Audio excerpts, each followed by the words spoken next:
if you've been living under a rock or you haven't known the news, the new LEGO Star Wars UCS Super Star Destroyer has officially been revealed and is set to release October 1st. Set number is 75457 with 6,130 pieces and a retail price of $800. Compare that to the 2011 Super Star Destroyer. That one had 3,152 pieces and a retail price of $400. The price per piece ratio is pretty whack. There's 2,500 more pieces over than the old one, which should lead in a $250 price increase if you're going 10 cents per piece, which is pretty fair. That equals $650. I think the new set has a little bit more, and we're not taking inflation into consideration. But to get the old one sealed, you have to pay over $1,500. You could buy 2 of the new ones to get the old one sealed, which is mind-boggling to think about, to say the least. But in this video, you're going to get my opinion on whether or not you should buy it day one, and what I think an $800 UCS Super Star Destroyer should be. Starting off with the box.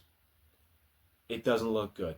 I don't like it at all. It looks awkward. Having half the build on the front of the box, it just looks like a triangle. It's literally just a Dorito on a box, and I don't like it. It doesn't look good. It's not going to look good on shelves. I don't know why they wouldn't do it like this. I would think they would do it like the Venator, like they did it here. That looks infinitely better and helps portray the entire build, not half of it, which I do not like. The back of the box shows it on its stand and a couple of features and scenes, but something I noticed is on Lego.com, they show only the back side of the box. They show it twice. So I'm led to believe that it's a mistake that they need to fix. Lego, if you're watching this, fix that mistake. But it's Lego Star Wars, so I wouldn't be surprised if it was Lego Star Wars just saying, oh, we don't want our customers to see the front of the box, because that would lead them to have the same reaction I'm having and not want to buy it. So this could either be a marketing stunt or a mistake, mostly a mistake, but it's Lego Star Wars, so I wouldn't put it above them. Going into the minifigures, there are 7, and it has all 6 bounty hunters, Boba Fett, Bossk, Dengar, IG-88, Zuckuss, and Forlom. And then it has Darth Vader. And overall, all these minifigures look great. And that's about 2 more minifigures than we got in the old one. The old one, we only got Darth Vader, Dengar, IG-88, Bossk, and Admiral Piet. The old one won with Admiral Piet. The new one doesn't have Admiral Piet, but it gets all the bounty hunters. So it's just your preference of which one you want, but I knew a lot of people wanted Admiral Piet, so this is kind of a heartbreak for them, because that's the one scene he's in, and unless we get something else with the Super Star Destroyer, the likelihood is we're not going to see the minifigure for a bit. But the 7 minifigures that we get all look great, starting with Forlom. He looks amazing, coming in with arm printing, which is insane. We love arm printing. It's great. And I have a Forlom minifigure in my collection, and the arm printing, just looking at it here, wish I had it on my minifigure because it looks that much better. Going to Zuckuss, I know this is a minifigure people have been wanting for a long time, and I love that they included this minifigure, and it looks incredible in my opinion. I think it looks great. Moving to Bossk, this is arguably the best minifigure in the set. It looks incredible. They went with a tan design instead of the olive green, but looking back at the Empire Strikes Back scene, he is more tan. He's got dual molded arms and dual molded legs like Zeb. This is the second minifigure we've gotten that has had that, but looking at it, the one thing that is missing is arm printing. Just looking at the arm, it looks kind of bland, in my opinion. Just noticing that, comparing it to the rest of the prints, it looks a little awkward, and I don't really like that. Arm printing would have taken it all the way up to the top. Best minifigure ever, for a while at least, and for $800, I feel like arm printing should have been a thing. Going to Dengar, he looks great. Got a backpack, got the gun. It just looks like a really good Dengar minifigure, nothing special. And then we got Boba Fett, which is the new Empire Strikes Back version. I would assume it's the same we saw in the statue, but I wouldn't be surprised if it's not. But there is a new piece, which is the cloth pauldron, which looks incredible. $800, I would expect that, and it looks great on Boba Fett. It's what we've been missing for a really long time, and I'm glad to have finally seen it in a $100 set.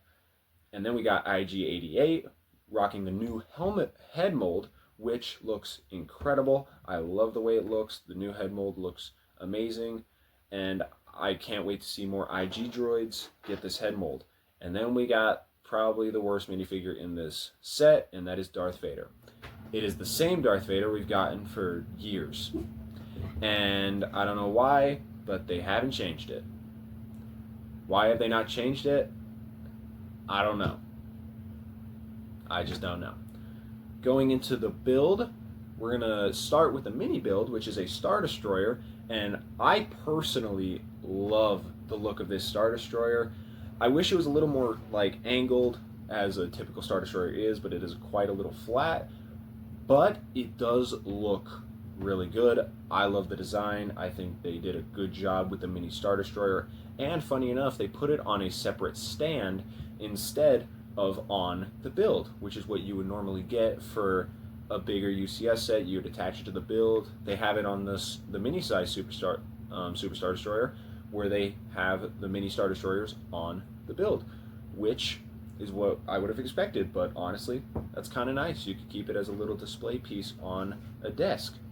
And then you got the display card, which looks like a display card. It has all the information you could ever want on the Super Star Destroyer. And then there's no minifig stand on it, because the minifigs go on a separate build that represents the scene where all the bounty hunters are lined up and Darth Vader comes and gives them their tasks, gives them their bounty. And I like this to a point where it's small. You can put it on a desk in like an office or something, so it's easier instead of putting an entire $800 set on your desk. So I like that about it, but that's basically it. I feel like the build is a little too simple. I feel like I could build this pretty easily in like 15-20 minutes with my own collection. So I don't know. Maybe if they added a little bit more detail, maybe made it a little deeper for Admiral Piet, but I just don't really like it that much. I like it as a little display piece for all the minifigures. You can't put the minifigures in the set, or you can't put the build on the set. It's just own separate thing, and I don't know if I really like it that much.